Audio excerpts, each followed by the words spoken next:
Philippine Information Agency, Kapihan, Zamboanga. Sharing with you timely, accurate, and relevant information regarding government programs, projects, and activities. Catch us every Thursday at 4 p.m. on e-media.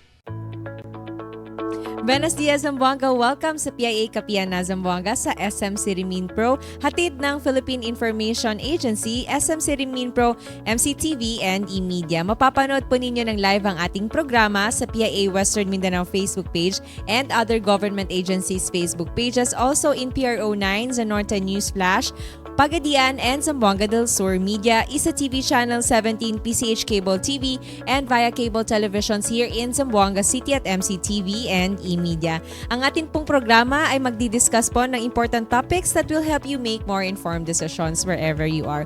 Welcome po muli sa ating programang Kapihan na Zamboanga, sa ating mga viewers at sa ating mga Barangay Information Officers Network na parati pong nakatutok sa ating programa. Ang ating pong pag-uusapan ngayon sa ating episode ay patungkol po sa ating selebrasyon or paggugunita naman po ng International Day Against Trafficking. At makakasama natin ngayon sa ating program from Department of Social Welfare and Development here in Region 9, their Social Welfare Officer and the Regional Focal on a Recovery and Reintegration Program for Trafficked Persons. Let's welcome Ma'am Jivel Montesur. So on behalf po from our Regional Director, Ridwan P. Hajimudin, our Assistant Regional Director for Operation, Mama Kaso, and our Division Chief po, we would like to thank the Philippine Information Agency for inviting us today for the Kapihan po na Zamboanga. And of course po, to our viewers and listeners po, good day po sa ating lahat. Ayun, welcome po sa ating program, ma'am. Like I said po, pag-uusapan natin yung ating programa patungkol naman sa trafficking, no? And we are going to celebrate or observation po ng ating International Day on Trafficking, no? Against Trafficking po dito sa buong Pilipinas po ito, ma'am, no, na celebration. So what is the significance po? Bakit po ba natin ito ginugunita?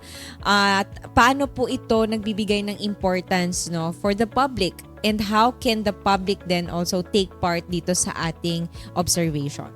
So every November 25 to December 12 of the year, it marks as the 18-day campaigns against VAW or the violence against women. And of course po, this date po kasi was chosen and as the signing din po ng Palermo Protocol.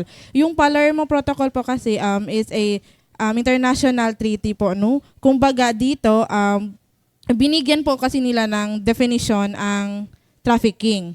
So, yung definition po dapat po may 3 elements. Yung acts, yung gawa, yung purpose, no, layunin, and of course yung means po. And of course po dito, binigyan din po dito ng one of the highlights po din dito is pipigilan ang human trafficking. Second is to protektahan po yung mga ating mga victims or survivors. And the third one po is to punish or parusahan po talaga natin yung ating mga facilitators and yung mga trafficking. And of course po, no, the Philippines officially declared po in the observance in 2006 to the Presidential Proclamation number 1172. So from 16 days, so naging 18-day campaign po siya. So yung international or the IDAT po, we are celebrating our observance po on the last day. Opo. So, ma'am, how serious po ba yung issue natin on trafficking, human trafficking in Zamboanga Peninsula? I'm sure medyo concern yun dito sa ating area because of our geographical location, no? And what forms po of trafficking are most commonly reported here in the region?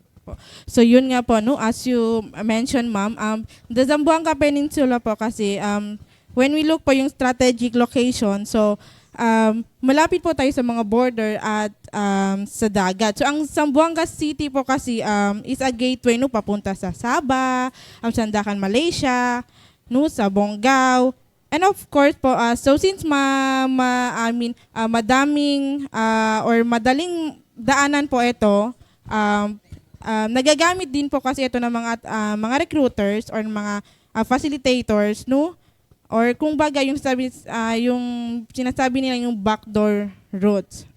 No? And of course po, yung most commonly reported po, the forms of trafficking, yung labor exploitation. So dito po, no, yung mga ating mga victim survivors, they are recruited po, yung parang pinapromise po sila, no, na may magandang trabaho po sa ibang lugar, no? For like example, ito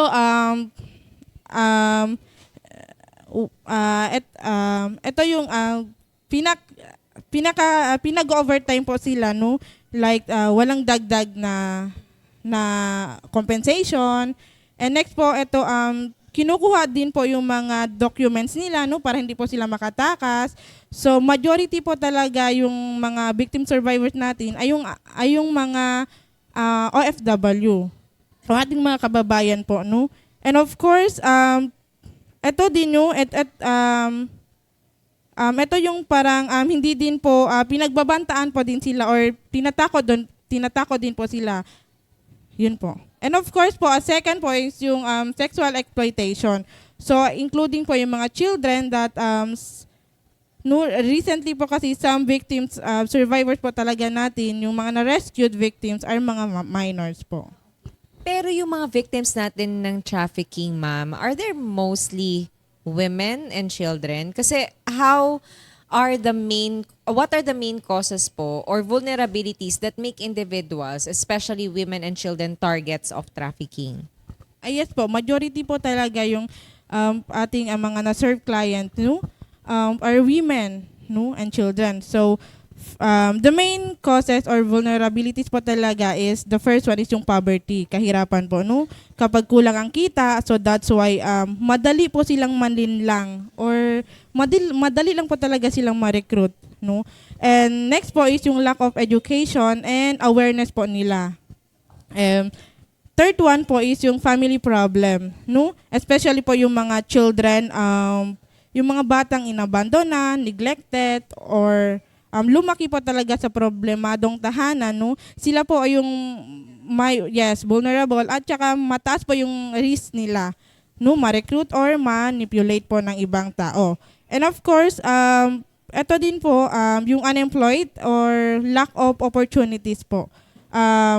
Parang yung mga tao po kasi hindi po they can find parang stable job, so that's why po they look for work elsewhere po, somewhere. So that's the time po mapasok yung mga ating mga facilitator recruitment, no, by offering them parang high paying jobs but fake jobs po ito. So kaya nga po, no, is sila talaga yung nakikita na vulnerable. Sila rin yung mabilis talaga ma-recruit because of what you mentioned nga na mga concerns natin, like the women and then yung ating mga bata pa. And of course, ma'am, alam po natin na isa si DSWD or si DSWD po ay meron talagang programa para sa ating mga biktima, no, ng traffic persons. So ano po yung mga interventions na ginagawa or ini-implement po ng DSWD to protect, rescue, and assist our victims and survivors of human trafficking? So the Department of Social Welfare and Development po, maraming pong implement several keys and programs po. So one of the main program po is yung recovery and the integration program for traffic person. So who can avail of this program po? First is our victim survivor. Second po is our yung family and relatives ng ating victim survivors. And the third one po is yung communities na may high incidence ng trafficking. So yung program po, no, is a comprehensive programs that covers victim survivors of trafficking. Yun nga po. And under the program, we provide direct services like rescue and repatriation. We provide temporary shelter, and nagbibigay din po tayo ng financial assistance in the forms of educational, livelihood, medical, skills, and transportation assistance po. So yun. Kompleto na, ma'am, yung ating mga serbisyo talaga. And then, yun nga po yung iniiwasan natin. That's why siguro we are giving them livelihood. Kasi baka bumalik pa rin sila, no, sa kanilang mga pagtatrabaho sa ibang lugar at maging victims ulit ng trafficking kasi wala na silang ibang source of income, di ba po? So ganun ata yung ating mga rason din kaya binibigyan natin sila ng mga livelihood programs para dito na sila din mamuhay, maghanap buhay. Paano po yung pag-coordinate natin, ma'am, sa mga law enforcements natin na tumutulong no sa atin para mag-rescue lalong-lalo na po sa mga cases na medyo kailangan talaga ng ating law enforcement na mag-intervene. So paano po tayo nakikipag-coordinate sa kanila? So the DSWD po work closely with our LEAs, yung law enforcement agency, no? And of course po yung IACAT or the Interagency Council Against Trafficking. So during po kasi for instance sa rescue operation, yung LEA po natin or the police, no, they handle the entrapment or yung law enforcement and the arrest of that facilitator or recruiters. And yung DSWD po, no, pumapasok po tayo for the immediate care and protection of yung mga rescued victims, no? So especially po we are ensuring po na safety and protected yung rights ng ating victim survivors. And then ano po yung aside po doon no na from rescuing them and then giving them the immediate needs nila like food, shelter. Alam ko po meron tayong bagong shelter dito sa DSWD that we provide for our victims of traffic persons. Ano po yung aside from that, meron din tayong mga psychological, Yes. Legal or livelihood support which na-mention na po ninyo kanina para ma-provide natin to rebuild no ulit yung mga buhay ng ating mga victims. Okay po. So the DSWD helps our victim survivors po, no, not just during rescue but also as they recover and rebuild their lives. No, we provide po yung psychosocial support, yung counseling and therapy. Second po yung legal support wherein during investigation po kasi no, nandun po tayo, ina-assist po natin yung ang ating mga victim survivors. Third, yun nga po no, livelihood and economic assistance. We provide po skills training and livelihood po grant sa ating mga victim survivors. Ma'am, ito po napakahalagang tanong. How can families or even individuals po and community identify warning signs po or possible na trafficking situations? And what should they do if they suspect someone is being trafficked? So madami po talagang signs yung parang red flags, no. Yung first one is ito po yung kaduda-dudang job offers, no, parang ino-offer ka ng mataas na trabaho pero walang legal na documents, no. Second po ito yung biglang pagkawala ng contact for like instance, no. So may mga victim survivors po tayo na nare-rescue or na-intercept, no. Pagdating dito parang hindi na nila makontak yung kanilang mga employers kuno. And third one po parang tinatakot po kasi sila, no, ganon. And the fourth one po, parang hindi maayos yung kondisyon like yung pagdating doon, no, yung inofferan po kasi like magtrabaho lang as reception ganon. Pero pagdating kasi doon, opo, iba. So parang ginagawa ka nilang pinagtatrabaho sa mga bar, katulong, no, tapos hindi ka binibigyan ng tamang sahod, ganon po. And what to do if you suspect trafficking? So first, no, parang stay calm and do not try to rescue the person yung ikaw lang mismo kasi it will endanger you. Second po, no, gather information like especially po no, kukunin po yung mga names, yung phone numbers at saka yung location details. Then third one po, no, report po ito sa ating mga local authorities, no, especially you can also call po yung TIP, yung Trafficking Person Action Helpline, yung 1343. And nandito din po ang DSWD, no, yung ating DOJ, ang ating mga PNP, and of course po ang ating mga barangay officials. So pwede po natin doon i-report at para matulungan po natin din sila. Ma'am, paano po natin matutulungan kung yung ating mga biktima ay nasa ibang bansa na? We can coordinate po yung sa ating Philippine Embassy, no, kasama din natin yung mga ating DMW, yung ating OWA, para mas madali po yung pag-rescue or pag-assess doon yung ating mga OFW sa ibang. So yun po yung dapat nating alalahanin, no? Lalong-lalo na sa mga mag-a-apply ng trabaho. Kapag sketchy po yung mga pinapromise nila, biglang mataas yung sahod, sa ganito, ganyan, ay talagang maging mapanuri tayo po sa pagtingin po, no? Dapat may kontrata rin para sigurado po tayo sa mga tatanggapin nating trabaho at tatanggapin natin na sahod doon sa ipinangako nga ng agency. And I think po meron naman po talaga tayong listahan, no, ng mga legitimate na ahensya, no, para makapagtrabaho abroad, which makikita natin yan from the Department of Migrant Workers. So sila po yung katulong din natin dyan para maiwasan po na ma-recruit tayo sa mga maling trabaho or sa mga, yun nga, ma-traffic tayo, no. And thank you very much, ma'am, for sharing, no, yung mga tips natin, especially sa mga family members kung sakasakali nga na maging biktima yung kanilang mga kapamilya na nasa ibang bansa na, ano yung mga dapat nilang gawin. And with that po, ano po yung ating mga ongoing or upcoming po, no, na ating mga advocacy activities po, lalong-lalo na ngayong 2025 observance po natin ng International Day Against Trafficking? So this coming December 12, 2025, we are inviting po everyone to participate and attend as we commemorate the 18-day campaign and International Day Against Trafficking po. Together with the DOJ 9, we will all having a motorcade po around the city, and a short program po follows at the KCC Mall de Zamboanga. And of course po, we will also be conducting a theater drama competition. No? Our participants po is coming from different universities, and that competition po, no, that focusing on the reality of human trafficking.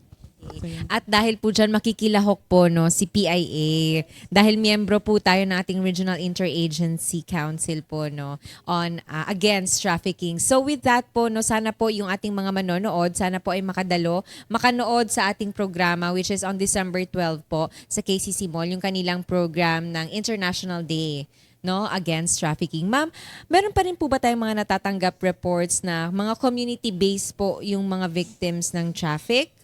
Or kung wala po, paano po natin mape-prevent, no, na sa barangay level alone, mapigilan na natin yung mga recruitment, mapigilan na natin yung mga may mabiktima ng trafficking? Yes po.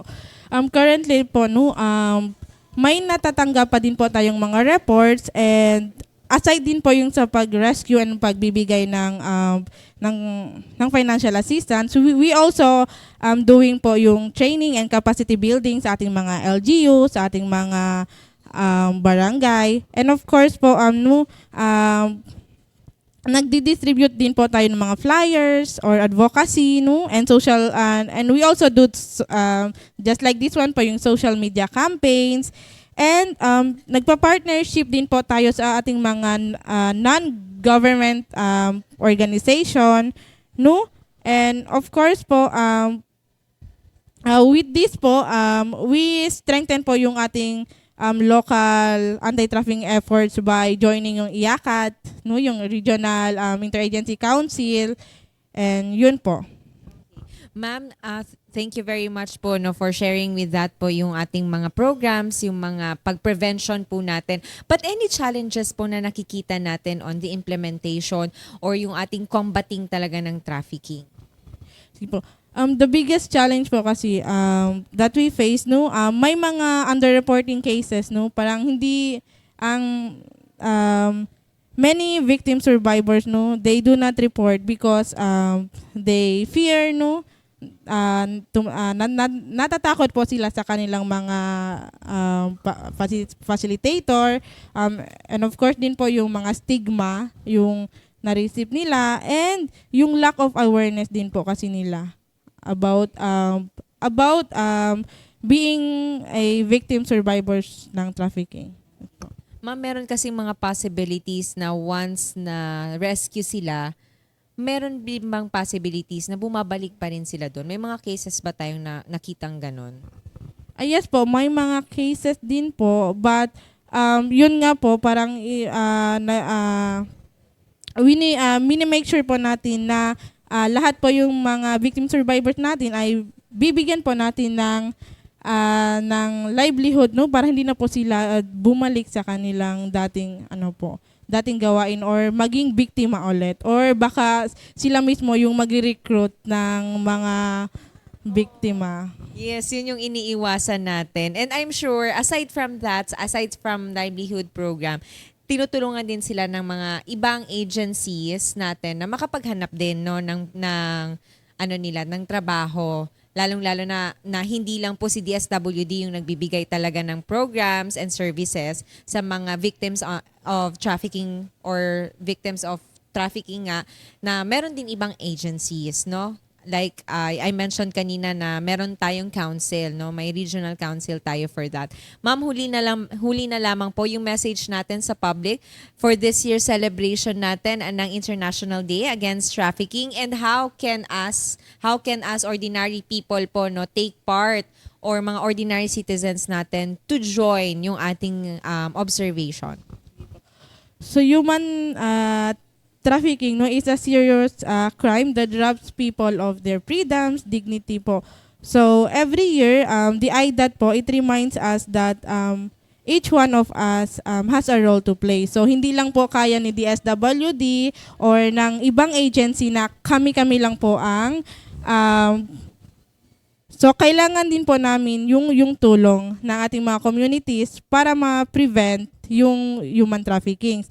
And of course po, no, especially po sa ating mga kabataan, no, technology, social media, no, we are also calling, no, our dear parents, no, to check, especially to their childrens, na i-monitor po talaga yung mga anak natin. Kasi sometimes po, no, yung mga traffickings through social media na po sila nakikipag-coordinate, no, doon po.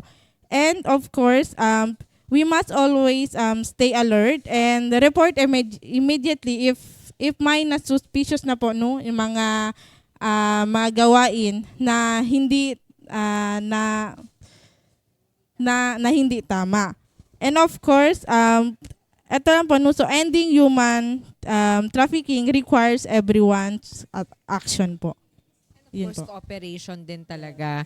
Thank you very much po, no, again sa ating panauhin today, still from the Department of Social Welfare and Development.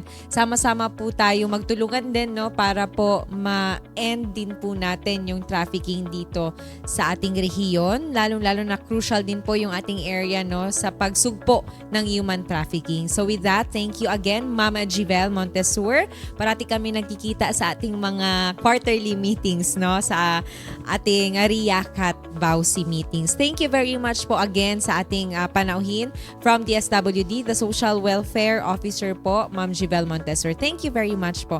And of course, thank you din sa kanilang Regional Director, no, ng DSWD, na parati pong nakasuporta, si Director Riduan Hajimudin. Thank you very much. And sa kanilang Information Officer din po, Mr. Ivan Salvador. Thank you very much for continuously, no, nakikipag-partnership sa PIA, and for also continuously giving us opportunity dito sa ating programa para maibigay itong mga halagang impormasyon. With that, thank you very much again sa ating mga viewers ngayong araw sa ating episode, and thank you to the following sponsors. We have Camiseta Karimadon, Dunkin and Penguin, all available here at SM City Minpro. Again, sa ngalan pong muli ng PIA Director General Catherine Chloe De Castro and PIA Regional Director Ms. Noemi Edaga, nagpapasalamat po kami, and thank you rin po sa buong staff ng Philippine Information Agency, no, for making this episode possible. Thank you very much. Muli, ito po si Myra Espinosa. Makikita pa po tayo sa ating mga susunod na programa ng PIA Kapihan na Zamboanga. Muchísimas gracias. Serbisyo ng gobyerno, nasa kamay mo na. Narito ang Serbisyo Hub, accessible na sa Eagle PH app. Tulong pinansyal, legal, medikal, at iba pang serbisyo ng gobyerno? Andito lahat yan sa Serbisyo Hub. Dahil lang gusto ng Pangulo, mas mabilis na aksyon sa pangangailangan mo. Kaya kung kailangan mo ng tulong, dito ka na sa eGov.ph Serbisyo Hub. Mag-download na ng eGov.ph app at mag-register para ma-access ang Serbisyo Hub. I-click ang Serbisyo Hub banner sa loob ng eGov.ph app. I-upload ang inyong requirements at sundan ang instructions sa screen para makakuha ng appointment. Ganun lang kabilis! Serbisyo ng gobyerno, mas pinadali para sa'yo. Philippine Information Agency, Kapihan na Zamboanga. Sharing with you timely, accurate, and relevant information regarding government programs, projects, and activities. Catch us every Thursday at 4 p.m. on eMedia.